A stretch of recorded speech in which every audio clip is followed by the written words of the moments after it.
jelema masantren encan melalui khususiyah ge geus diinkaran. Kagarak mondok doang jadi pergunjingan. Ai si Asep budak wari eueuh ti permukaan hilang ka mana? Oh, masantren di mana? Masantren nyana di Pandeglang, bari sakola tante di pasantren modern apa salap. Ai si Asep de ka mana hirupna? Kunaon masantren salap engke nyana waduh daharna kumaha? Tak budak masa depan suram si Asep. Kunaon aju masantren eta kakarak masantren doang ge geus diinkaran, dinaha-naha. Kurang lembur bingungeun zaman internet masih masantren. Masantren salapi dek ka rumaha sia hirup ka hareupna. Boh budak. Mun deuk masantren modern. Ulah masantren salap, ieu mah masantren salap. Ijazah teu boga engke ka ditunang ojek sia kejeun kumaha ge. Mending mun aya motor namun eueuh. Ayo sia. Aduh, pergunjingan di kampung si Asep masantren. Eta kakarak masantren doang ge geus litun karo. Beladina si Asep kuat bae sanajan ku butur babaturanana we sia naon mondok we terus diomongkeun tetep si Asep kuat. Kuari tambahan ngaranna Asep Junaid. Tambahan ke kedeung deui mah Junaidil Baghdadi. Aduh, si Asep hebat jasa ya. Kuari dihitung-hitung teh geus 10 tahun. Beuh, luar biasa. Lamun muludan nyana protokolna, nyana sambutan pribumi, nyana kabeneran eueuh kori nyana. MZ teu datang jaga supaya nyana deui. Ngadua terakhir nyana deui diborong malam eta menang 5 berkat. Nyana kabeh geus mulai. Jaheut si Asepnya tetep bae masih keneh jadi pergunjingan. 15 tahun nyana masantren. Awewe arembungan. Keur mimiti masantren umur 15 tahun, kuari masantren geus 15 tahun, can rencana kawin cenah geus 30 tahun. Kuis geus mulai aya. Tawaran kawin can moal wakah heula. Emang kunaon? Lah can hasil maksud cekeuna teh. Waduh. Jasia atuh sakitu bang geus bisa ge dibandingkeun jeung urang lembur, tapi jeung nu bisa mah aing teu bisa. Deuk naon tuh? Deuk riyadhah. Bener ya Tereh Junaidil ya. Deuk riyadhah cekeuna ieu. Ka mana ka Gunung Karang? Wah jadi dukun ieu mah ieu. Mulai nyana kuari mangaheyeuk dina ilmu batin. Neangan guru nyana waduh teu kapanggih-panggih rek kebeneran aya. Terus ku nyana diolah zikir, terus bae datang ka tijahar, datang ka kopi, ulu mulai bajuna cumplang-campling litun karo. Asep, aduh sia teh sebenarnya normal henteu sih hirup. Kunaon atuh kopeas yang mah bodoh budak geus beureum kitu sakumaha Ki Ahmad. Sep baju asana aing maneuleus sia ka mamana eta deui di imah eta ka masjid eta aju sia mah aya ondangan eta emang eueuh deui baju. Teh mah hayang ieu bae baju. Sendal sia mah sabelah lain. Sepit atuh jama kesupuh para rugus ya sih sebenarnya kumaha sih pikiran sia kabeh jadi pergunjingan padahal nyana keur riyadhah nyana teh keur ngawarah batin nafsu terus jadi pergunjingan. Sep hirup mah tuh kudu bergaul ngaranna ge makhluk sosial. Waduh coba tuh yuk di ditu tuh aya golek di Pabuaran. Orang nonton golek yuk. Orkes deh. Ente bae jana mah serba henteu. Gaul tilok sorangan bae. Waduh mantep jasa. Indung bapa nang geus bingung Sep. Aing maneuleus sia asana waduh. Sia sih deuk jadi naon ieu ku aing dipasantrenkeun di modalan kok kuari jadi cumplang-campling kieu. Kadang-kadang aing maneuleus sia puyeng. Aya yang kawin atuh bebejan teu bah. Abah bae urus, emak urus, ulah mikiran kula. Sia deuk ka mana emang tujuan sia teh anak abah. anak abah bae kula ge ngaku ngan ieu mah heulanan sementara ieu abah ngurusan emak kula mah geus urusan Aisyah urusan naon tuh kula mah deuk jeung Allah bae boh berak sep aing mah asana muringis ngadengesna muring ka kulu asal sia ngomong ka Allah bae nyaritakeun urusan rezeki geus kumaha Allah nyaritakeun negara kumaha Allah ditawaran kawin kumaha Allah bae atuh sia kumaha lalakonna henteu mah geus di ka Allah-Allahkeun bae wah sep sana tinggalin lengkah ku batur kajen kula mah malah lengkah dek lompat bae si Asep geus beda ku hari geus jadi pergunjingan litun karo atuh ti mimiti mondok jadi omongan jelema bisa ku bisana ngaji tetep teu bergaul ku hari dibutuhkeun deui nu deuk ngararaji ge aya tapi tetep bae nya nambung tetep bae cumplang campling we kadang-kadang lempang tuh make sendal duit teu mawa Masya Allah jadi omongan jelema ku hari di mana-mana ngajinya nama ayana lain diharap di tukang bari ngarokok ada si Asep jadi kieu ya budak bujal kadang-kadang kadeule aduh geus gitu aya teu ngarokok hees geus kitu bae teh ngajina eta si Asep tanu hees dah aduh ngagurinjalnya na sial aing atuh sia teh guru hees atuh deuk hees badi ditu henteu cenah hayang bari ngaji si kiai cenah sok aju nyinggung kula lain nyinggung mah nyerekan leuwih parah ya. Terus si Asep teh kuari Asep beda lantaran kanyahoan ketika di lembur ka Bararanten nyana aya ternyata begitu orang lembur ka Banten Asep geus aya di Banten Sep ka dieu jeung sa teu jeung sa lain naik naon teu naik naon lain kami berangkat pan tadi Asep ditukir diuk bae kok ya di dia geus kebal tanyakeun bae ka tukang kopi tah ih mantak aneh nanya ka tukang kopi B ya ieu tadi tuh nu ngopi ieu tira ti isuk nya nama ti isuk heran aing ka si Asep tadi aya di ditu kuari aya di dieu mulai geus cumplang campling tinggal cumcang campling lain deui Sep ayo tuh orang balik henteu anun balik kalau mau di dia baik henteu ayo ieu ka dia naik di dia gua ditawar tadi mah dicemooh ku ari nawaran ayo dihareup di dia moal henteu ayo ieu babareng aing bareng henteu ieu moal di dia bayaran oh teu jadi geus begitu datang ka Iba Asep keur azan Allahu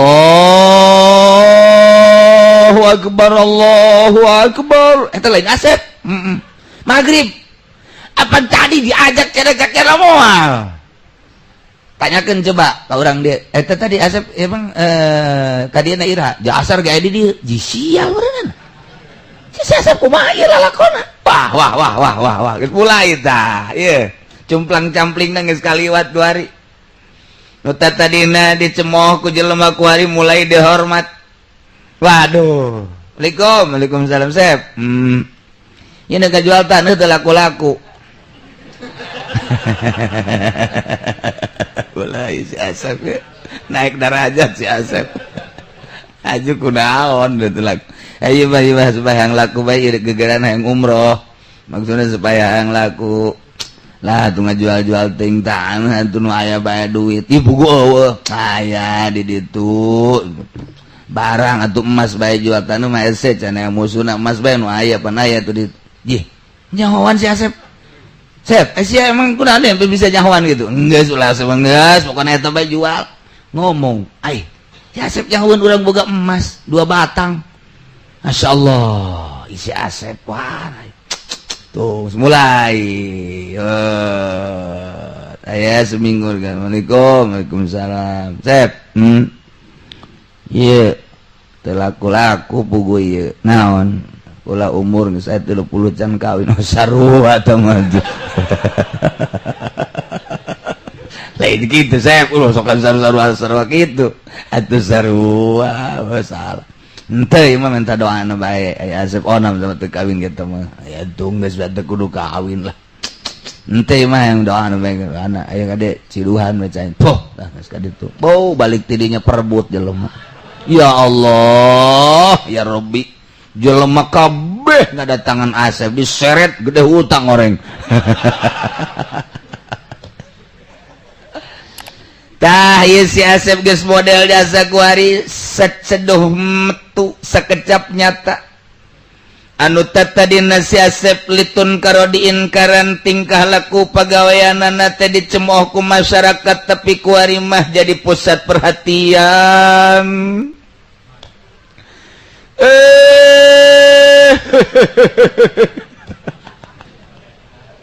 Ada bener-bener Raja Malende ya. Kuari si Asep jadi omongan hebat jelema. Di mana-mana nyaritakeun si Asep 10 tahun ka tukang mah mencemooh, menghina, mencibir kabeh nu hebat-hebat. Setelah 15 tahun 20 tahun ka dieu teu karasa nu baheula ngomongkeun jadi ngamulyakeun. Nu baheula ngamusuhan kuari jadi babaturan. Nu baheula manehna teresep kuari paling cinta. Nu tatadina geus istimewa. Ngan si Asep na bae kuari embungeun. Nah, ieu lah nu mantak disebut nakirah maksudah. Awalna mah nakirah dicemooh wa tuqsadu sanian. Barang geus jadi mah dimaksud nu mantak nakirah maksudah. Lantaran geus aya siril khususiyah. Kitu kabeh ge atuh. Ba'da tamakkun minha sabadanya na panceg dina khususiyah. Baheula mah manehanana kikituan teh keur ngalalakon di jero hate teh micenan karesep. Nu mantek dipiceunan teh lantaran loba jelema katipu ku dunya ja dunya mah mataul gurur nu kamari di ditu imah nu dibagus-bagus ku ari mah geuninganan goreng bahkan geus eueuh dirindes make bulldozer etalah dunya. Nu belah ditu tatadina nyana ngabangun nu sakitu hebatna ku ari mah geuninganan geus eueuh bangunan nu hebat teh jelemana duka ka mana etalah dunia. Kamari masih itu ngabereleng mobil nandek make nu mamana ge aya bahkan dihitung teh hebat 12 13 nah tapi kuari mah geus eueuh hiji-hiji acan bahkan jelemana ge kuari mah geus muriangan be etalah dunia. Nah kulantaran kos kitu maka si Asep teh micenan supaya ulah cinta dunia cintana teh ka nu nyieun dunia bae. Geus melalui riadoh mujahadah terus kikituan bae ti leuweung ka leuweung ti gunung ka gunung ti kampung ka kampung teh nu dimaksud nama ieu teh micenan karesep diri ulah resep kana dunia. Geus bisa kuari mah dunia teh geus eueuh sasieur-sieur acan dina hatena. Kuari mah embung babarengan jeung makhluk lantaran makhluk mangan sakadar boga dua rupa mun teu nyacan ngalem. Eta teh jadi karugian ka urang ketika urang dicacat ketika urang di alam urang berubah cilaka. Nu mantak manehanana teh micin karesep kana makhluk ulah ayat ulak ta'aluk putula patali jeung makhluk hiji be ta'aluk teh jeung Allah. Kuari bageus bisa Asep teh nomor katilu nafsu. Lantaran nafsu mah kendaraan setan. Setan teh ku Gusti Allah diciptakeun jang haru biru. Jangan ganggu manusia dibere urang teh nafsu dikendarai ku setan dipiceunan ku si Asep nafsuna sehingga nafsu teh anu digambarkeun anjing hideung ku ari mah eta anjing hideung teh bisa ditungtun nu tadina mah anjing hideung nu nungtun urang ku ari mah ditungtun ku si Asep anjing teh bisa disingrah-singrahkeun eta lah nafsu. Nomor kaopatna setan eta setan ge lantaran di dirina geus eueuh karesep dunia makhluk jeung nafsu geus teu aya hese jang nyelap setan teh bahkan setan teh ampuneun boro-boro nanaon model kasirina Umar bae setan mati jauh keneh bae setan geus lumpat sieun kitu keneh kasirina Umar boro kasirina Umar deuleu sorban ngagantung bae setan kudu lumpat ieu aya Umarna kajen kuku mah ka sorbanna bae sieun. Ai urang mah setan teh tuh jadi babaturan mukhalid urang mah jeung setan babarengan sa mobil rejeng, babarengan di DPR diuk, babarengan di MPR diuk, babarengan di pabrik diuk, bahkan dibisiki urang teh di pabrik ku setan teh, cek setan cokot eta sepatu lumayan 5 pasang ge kamun dijual jang tambahaneun ma'isyah boloon. Doh kan, ayo setan terus ieu mah ku si Asep setan bisikan-bisikan dan lain sebagainya dipicinan geus eueuh makhlukan, geus eueuh dunyaan, geus eueuh nafsuan, geus eueuh setanan. Murni luar biasa. Asep hiji bae Allah, masya Allah eueuh di jero hate. Kuari didatangan ku jelema nu susah cintaeun lantaran sering dibere, nu sugih resepeun lantaran tilok dipenta, pejabat geh datang resepeun lantaran tilok dikumaha-kumaha, hayang naon didoakeun nya nama nu penting mah kamaslahatan sebab dirina mah eueuh maksudna naon, dunia geus teu hayang, makhluk geus teu resep, nafsu jeung sajarah mangata hiji bae ka Allah, berbagai lapisan bakal raresepeun lantaran di dirina resepna ka Allah. Numantak jelema sasalaman cium tangan lain ka manehanana orang di jerona aya Allahan. Kurang kumaha si itu udeng-udengna gede, kurang kumaha si itu kasep jeung hebat, tapi gebungeun jelema cium tangan lantaran di jerona aya jawaraan. Kiai tinggal kiai tapi horenganan di jero hatena hate jawara, saha nu daek cium tangan ka jawara, malah mah hayang nampiling ka jawara. Mantak besi aya kiai ditampilingan eta teh lain nampilingan kiaina, horenganan hate nu berhate jawara. Hehehe, kos gitu. Nah, iyalah. Nu mantaknya nasa salaman teh lain sasalaman ka manehanana si Asep basapira si Asep, tapi jelema cintaeun tapi jelema yang sasalaman bae horenganan di jero hatena murni aya Allahan. Bahkan bila perlu jelema deuk sararujud lain sujud kanyana aya Allahan. Kos gitulah si Asep. Wah, istimewa. Nah, awalan litun karo keur ngalalakon, kadua watuk soda saniat ba'da tamakkun minak, maka payazharu ilayhi sahibuha badal khopa, lahirlah rahasia kawalian sahibuha nu boga rahasia tersebut badal khopa sabada nyepi. Numantak moal aya jelema jadi wali tanpa perjuangan moal aya. Urang lamun neuleuh abuya di Cidahu neuleuh hebatna, ulah neuleuh hebatna, neuleuh perjalananna. Neuleuh Mama Bakri, ulah neuleuh Mama Bakri ka belah dieu lah baheula keur perjuanganna. Neuleuh Mama Sujai, ulah neuleuh Mama Sujai ka belah dieu na deuleuh perjuangan memehna. Neuleuh Mama Satibi ayeun, ulah Mama Satibi belah dieu na memeh perjuanganna. Neuleuh Mama Makmun, ulah neuleuh bab ka dieu na keur memehna, coba kumaha Nawawi, Makmun Nawawi. Ulah neuleuh kitu Mama, kitu busul kalim belah dieu na. Wow, luar biasa. Deuleuh perjuangan baheulana, ulah neuleuh Ki Khalil nu belah dieuna, deuleuh perjuanganana pahit anu luar biasa. Kapahitanana atuh manehanana mah jaba puasa bae riyadhah bae. Aju di dinya ge aya cai loba tapi tetep bae nya mah embung nginum. Urang mapan eueuh ge di teangan, nya mah geus aya ge embungeun. Bandingkeun urang jeung Mama Khalil. Hayo coba deuk kumaha. Tah, numantak urang mah biasa-biasa bae lantaran urang mah jelema biasa akur bae. Ngahiji jeung jawara urang jadi jawara. Ngahiji urang jeung polisi urang jadi polisi. Ngahiji urang jeung petani urang jadi petani. Atuh naon bedana? Naon bedana? Ieu mah kiai teh atuh berarti ieu mah jeung pamarentah akur jeung tukang judi akur jeung tukang adu gotok ge akur bae. Atuh ieu mah lain kiai berarti ieu mah casingna doang. Casingna doang kiai mesinna ieu mah mesin bok-brok. Tak eta wararese ge ngebersihan batinna sabada khofa. Be nyilip heula nu mantak di pondok pesantren mah eta teh tempat jang nyilip. Maksudna ka ditu deuk neangan siril khususiyah. Geus dimurnikeun pondok pesantren mah loba nu bertanya-tanya kunaon sih henteu dimewahkeun kiai. Oh, lah bertanya ka aing, engke bae geus jadi kiai memewahan. Pan geus jadi kiai jadi memewahan, geus jadi kiai memewahan ge teu asa mewah.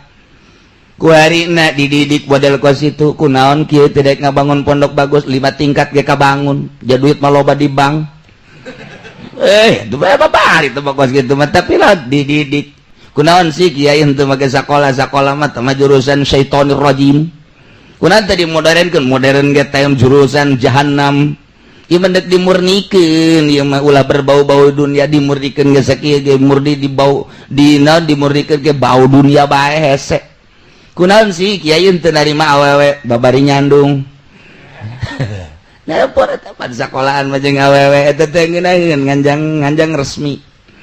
Unggal poek si kiaina lain magaan ngaji neuleuh anu irungna mancung bae.